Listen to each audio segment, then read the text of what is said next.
Abu Darda merupakan satu dari sekian banyak sahabat Nabi Muhammad SAW yang kisahnya menginspirasi. Ia merupakan seorang ahli hikmah yang memiliki pemahaman mendalam tentang nilai-nilai kehidupan yang bersumber dari Al-Quran.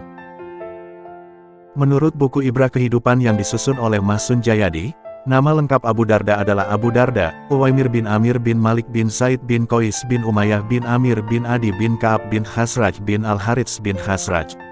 Sementara Abu Darda atau Uwaimir merupakan panggilan populernya. Masuk Islamnya Abu Darda bermula ketika berhalanya dirusak oleh temannya sendiri.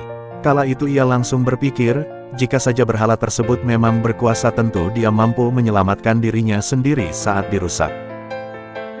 Dari situlah mulai timbul benih-benih keimanan kepada Allah.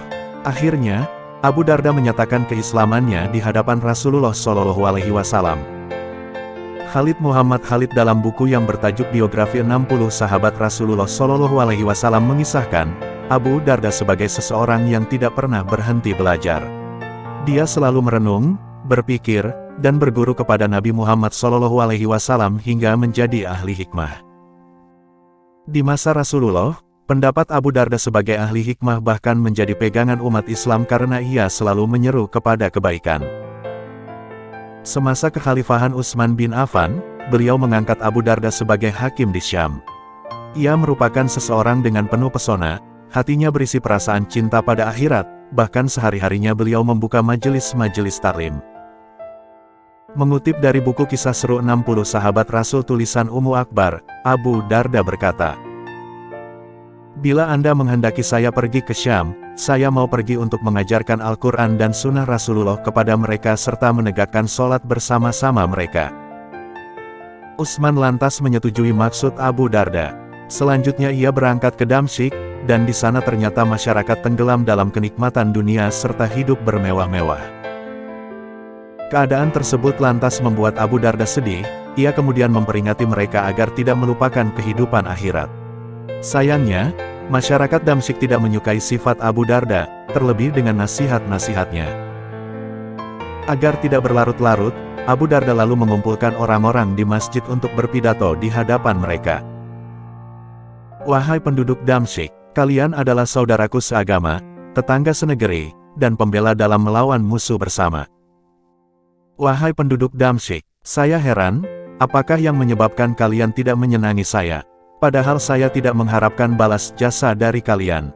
Nasihatku berguna untuk kalian, sedangkan belanjaku bukan dari kalian," kata Abu Darda. Ia berpidato cukup panjang hingga membuat orang-orang yang mendengar menangis. Isak tangisnya bahkan terdengar hingga keluar masjid. "Saya tidak suka melihat ulama-ulama pergi meninggalkan kalian, sementara orang-orang bodoh tetap saja bodoh. Saya hanya mengharapkan kalian supaya melaksanakan segala perintah Allah Ta'ala dan menghentikan segala larangannya. Saya tidak suka melihat kalian mengumpulkan harta kekayaan banyak-banyak, tetapi tidak kalian pergunakan untuk kebaikan. Kalian membangun gedung-gedung yang mewah, tetapi tidak kalian tempati," beber Abu Darda. Sejak hari itu, Abu Darda mengunjungi majelis-majelis masyarakat Damsyik dan pergi ke pasar-pasar. Dia akan menjawab pertanyaan orang yang lalai. Suatu hari, ketika Abu Darda sedang berjalan-jalan ia melihat sekelompok orang yang memaki seorang laki-laki. Melihat hal itu, Abu Darda segera menghampiri mereka. "Apa yang terjadi?" tanyanya. "Orang ini jatuh ke dalam dosa besar," jawab mereka. "Seandainya dia jatuh ke dalam sumur, apakah kalian akan membantunya keluar dari sumur itu?" ujar Abu Darda. "Tentu saja," sahut sekelompok orang tersebut. "Karena itu, janganlah kalian mencaci dia, tapi ajari dan sadarkan dia. Bersyukurlah kalian kepada Allah yang senantiasa memaafkan kalian dari dosa," kata Abu Darda menanggapi. Orang yang bersalah itu lantas menangis dan bertobat.